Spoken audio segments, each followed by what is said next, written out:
कला विषय से टीजीटी, पीजीटी, नेट, जेआरएफ की तैयारी कर रहे समस्त छात्र छात्राओं का मैं RP sir Radha Raman classes में स्वागत करता हूं, अभिनंदन करता हूं। प्रिय छात्रों, कला विषय से टीजीटी, पीजीटी, नेट, जेआरएफ की परीक्षाओं में मंदिर से महत्वपूर्ण प्रश्न पूछे जाते हैं। इन्हीं प्रश्नों को दृष्टि में रखते हुए मंदिर निर्माण की नागर शैली पर हम लोग चर्चा कर रहे थे।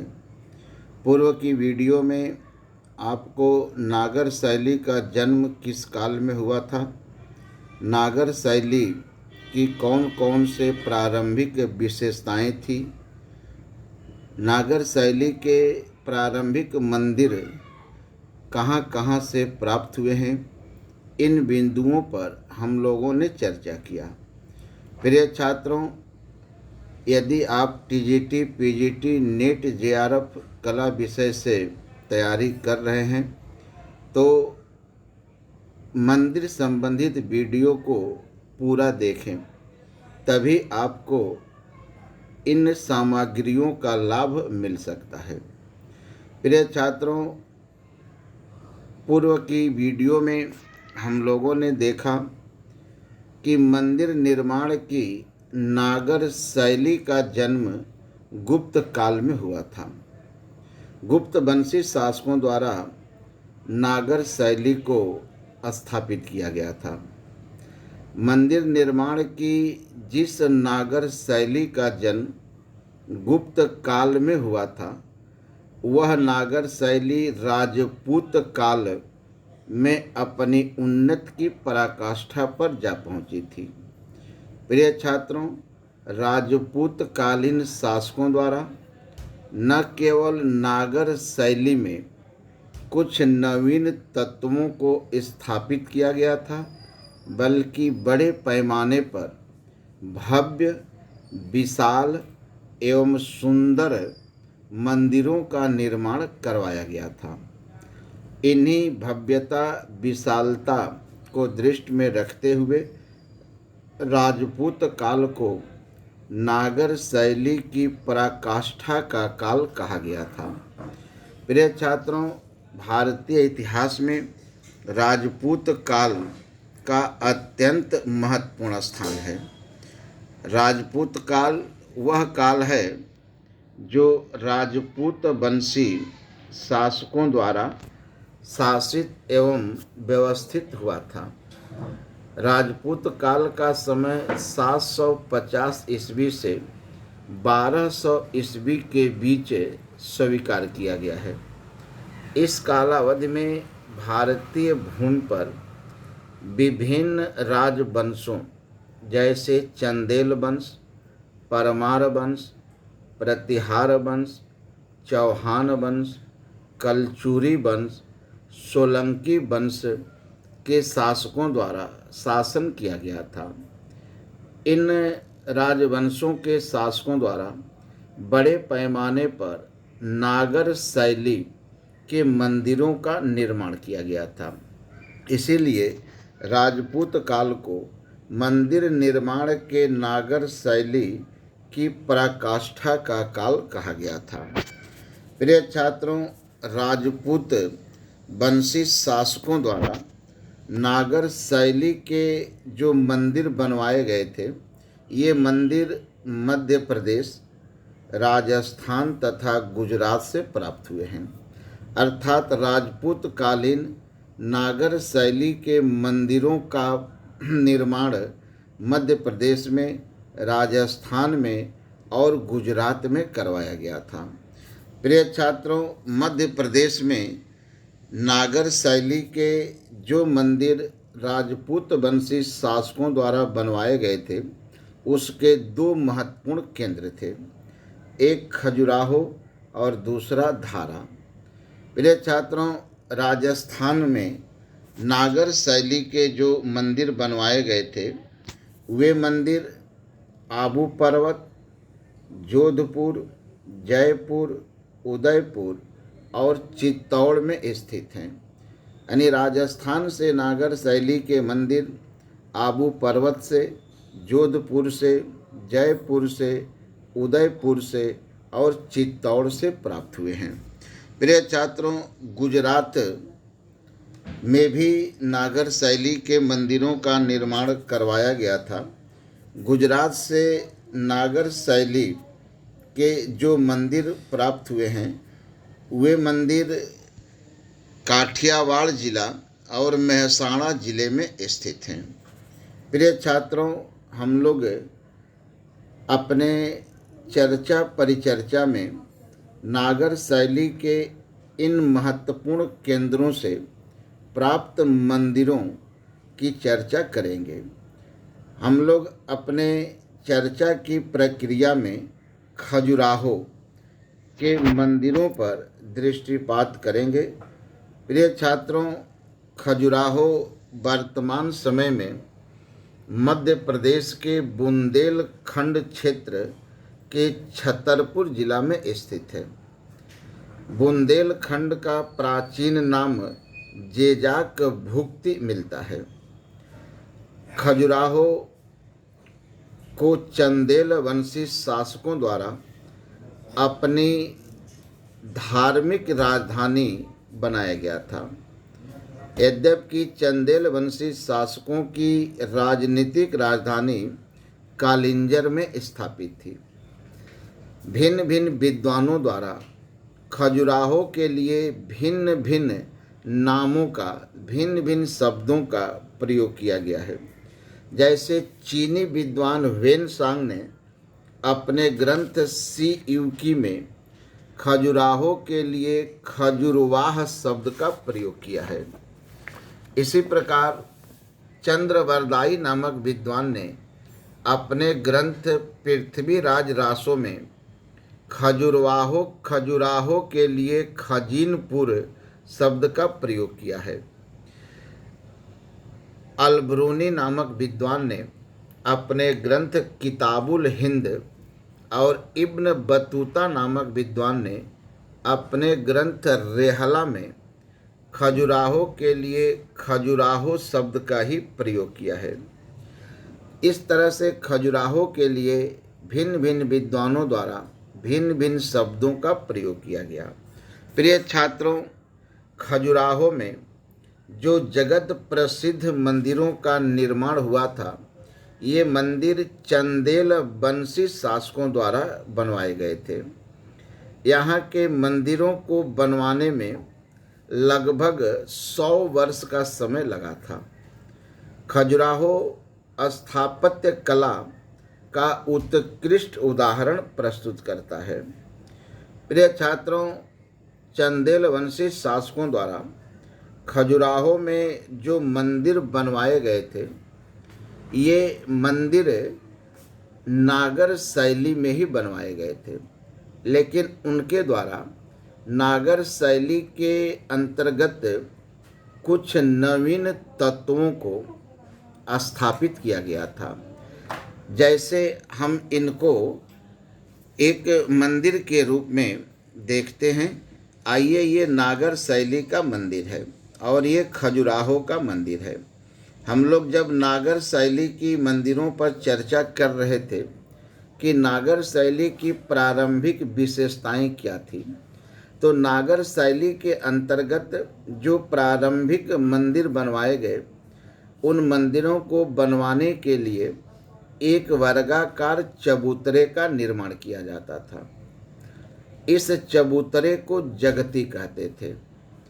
यह विशेषता चंदेल वंशी शासकों द्वारा खजुराहो में जो मंदिर बनवाए गए उनमें भी पाई गई। जगती और पृथ्वी के बीच का जो दूरी था, उस दूरी को अधिष्ठान कहा जाता था।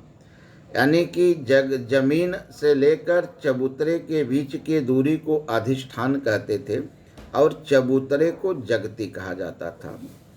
चबूतरे पर चढ़ने के लिए सीढ़ी बनाई जाती थी, जिसे सोपान कहते थे। प्रिय छात्रों, चंदेल वंशी शासकों द्वारा खजुराहो में जो मंदिर बनवाए गए तो जगती के ऊपर जो है दीवाल जो खड़ी की जाती थी उसी दीवाल को जंघा कहा जाता था। आप देखें इस मंदिर को और अंगों को तो आप समझ जाएंगे ये जंघा है, यानी कि जगती से लेकर के और यहाँ तक का जो भाग था इसको जंघा कहा जाता था। फिर अब ये जंघा से ऊपर जब बढ़ते थे तो थोड़ा सा ऊपर और जो मीनारें बनती थी इसको कपोत कहते थे। फिर कपोत के ऊपर अर्ध मंडप बनाया जाता था, अर्ध मंडप के ऊपर मंडप बनाया जाता था।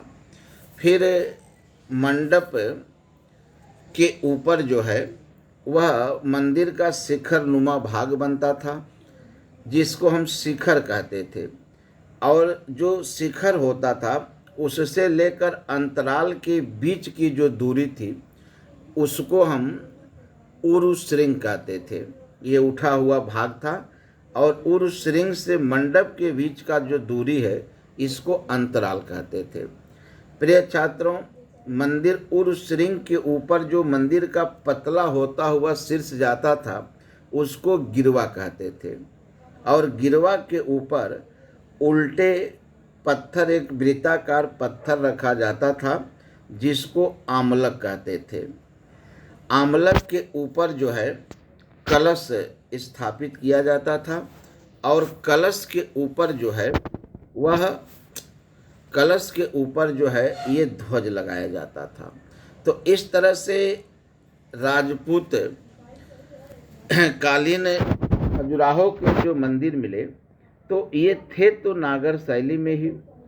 इन मंदिरों में नागर शैली की पूरी विशेषताएं जो है प्राप्त हुई थी, लेकिन कुछ नवीन परिवर्तन जैसे आमलक था, ग्रीवा था, अंतराल था, उरु श्रृंग था, इन सब को अर्ध मंडप था, कपोत था, ये जो है राजपूत काल में नागर शैली के अंतर्गत स्थापित किए गए थे।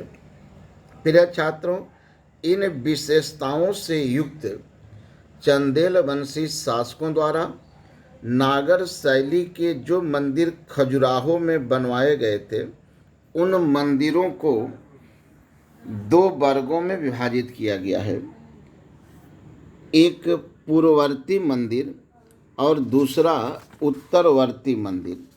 प्रिय छात्रों, राजपूत वंशी चंदेल वंशी शासकों द्वारा खजुराहो में जो मंदिर बनवाए गए और जिनको पूर्ववर्ती शैली का मंदिर स्वीकार किया गया है, ऐसे मंदिरों में 64 योगिनी मंदिर, लाल गुआ महादेव मंदिर, ब्रह्मा मंदिर तथा मातंगेश्वर मंदिर का उल्लेख किया जाता है।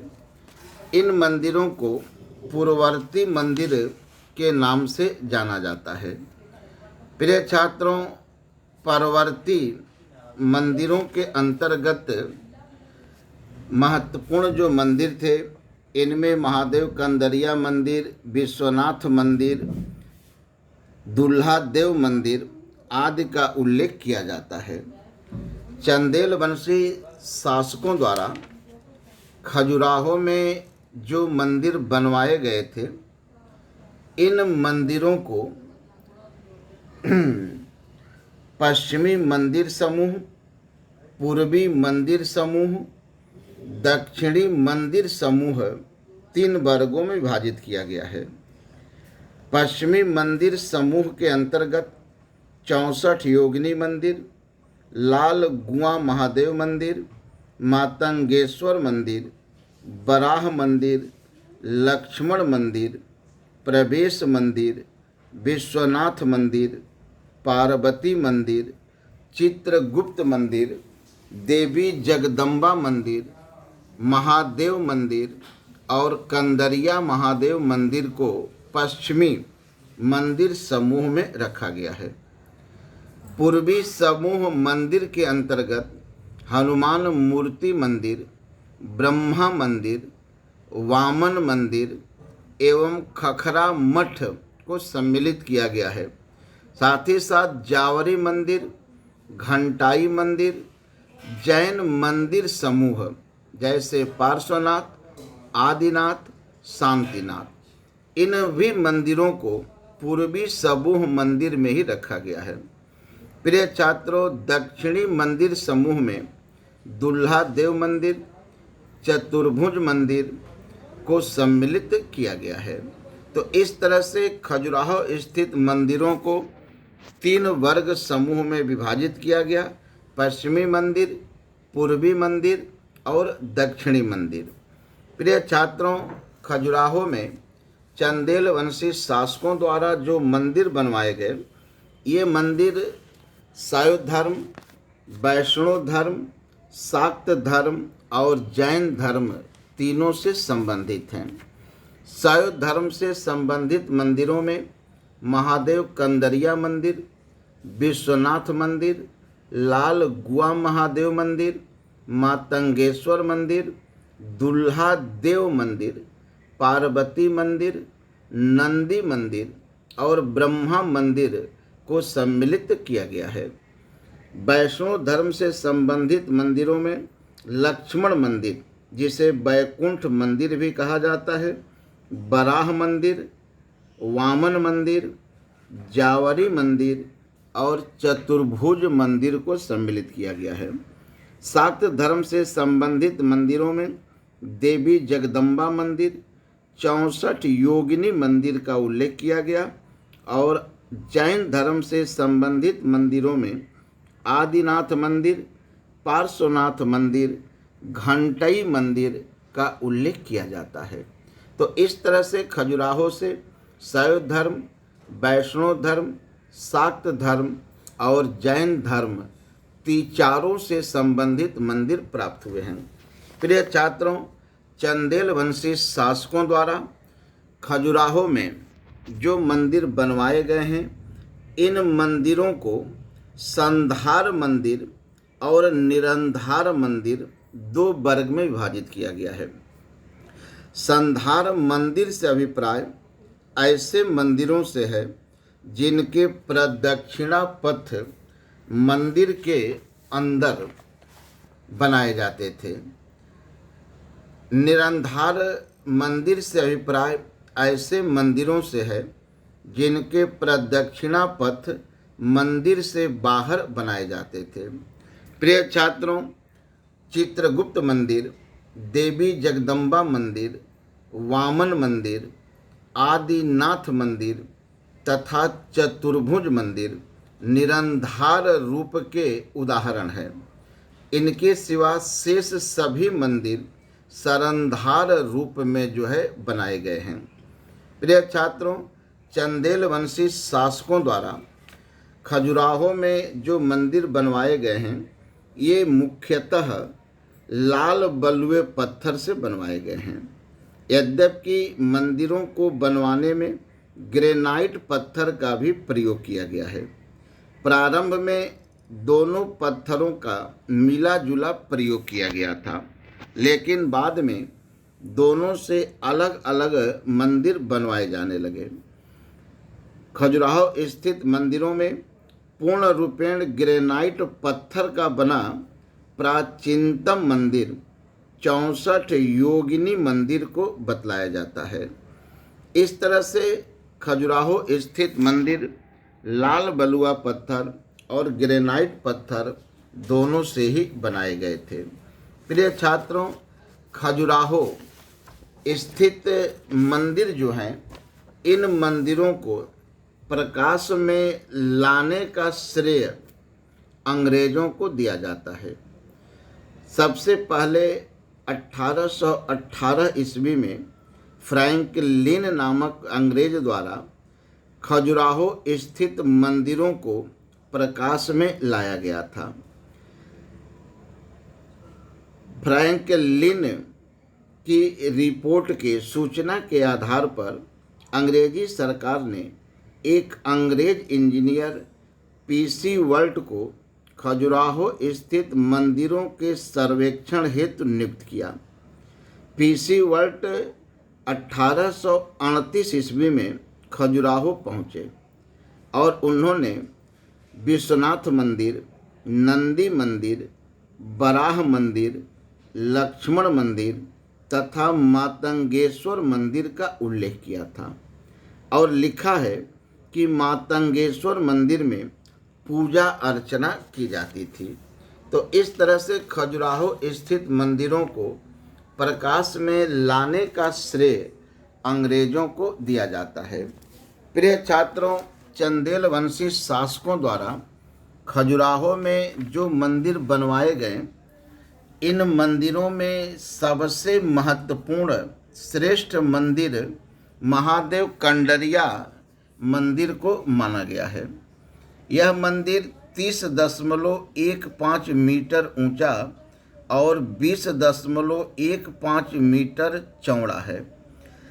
इस मंदिर का निर्माण चंदेल वंशी शासक विद्याधर द्वारा करवाया गया था।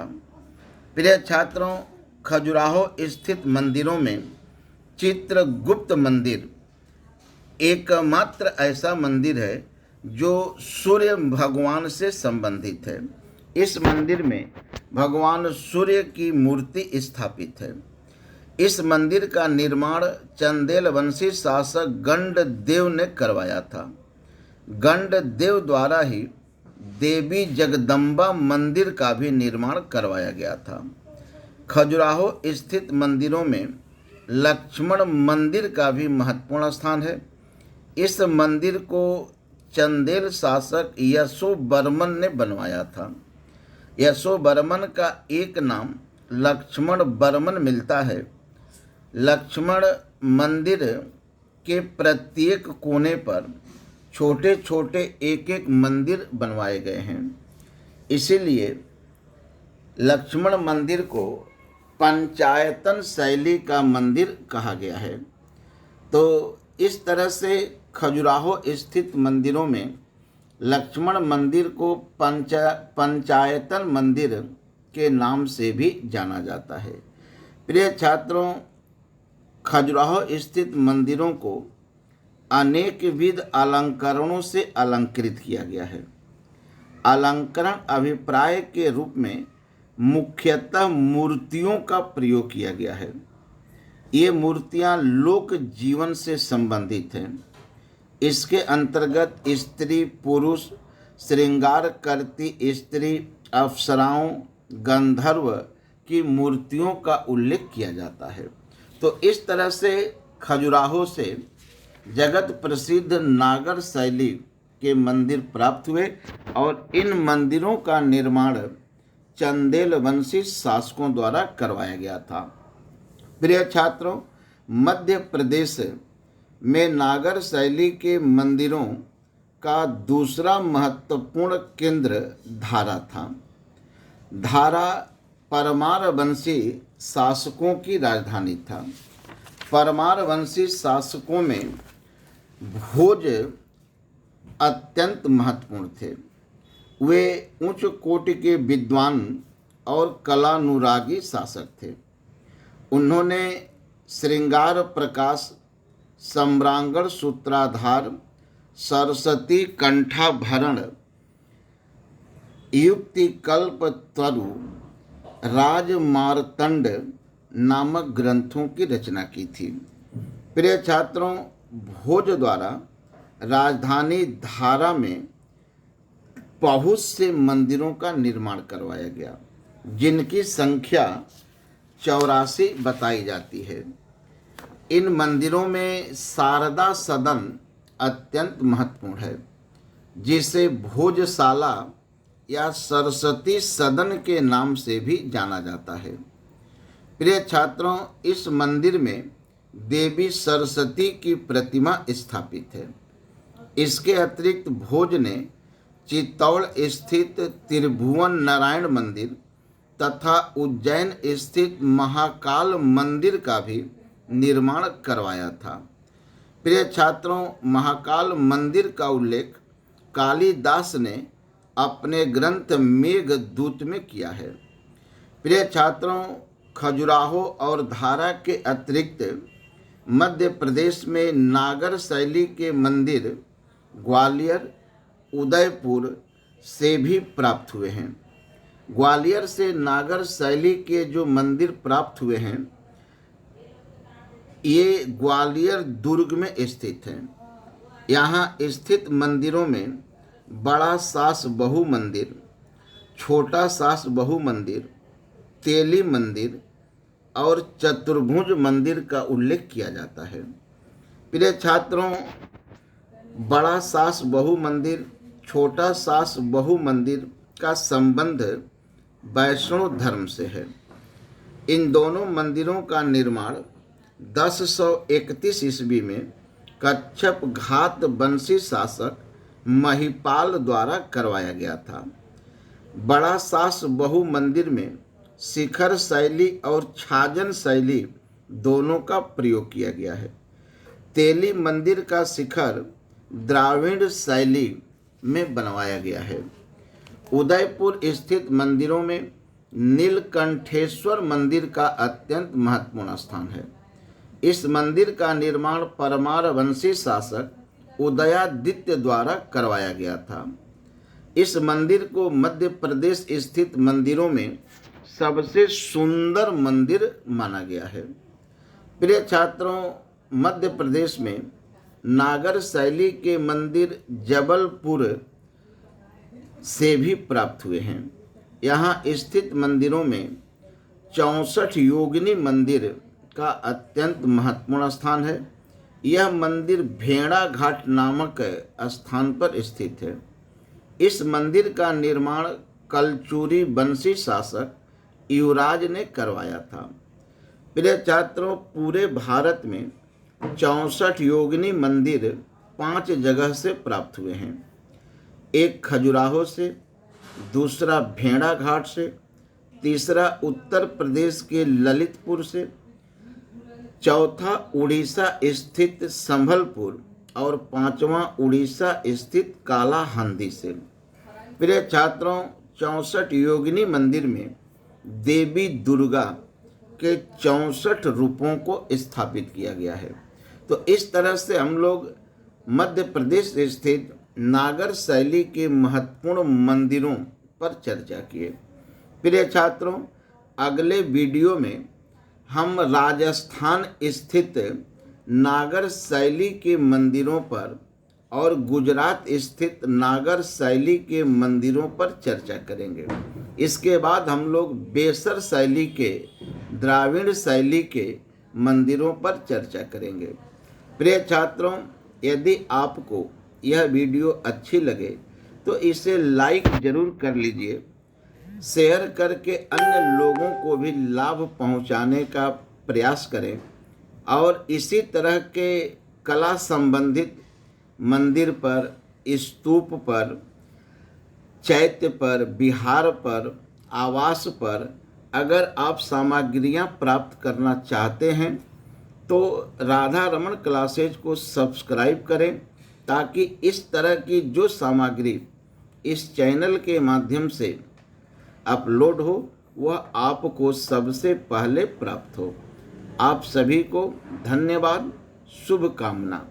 जहाँ रहें सुरक्षित रहें, मेहनत करें, अपने लक्ष्य को प्राप्त करें, यही हमारी कामना है।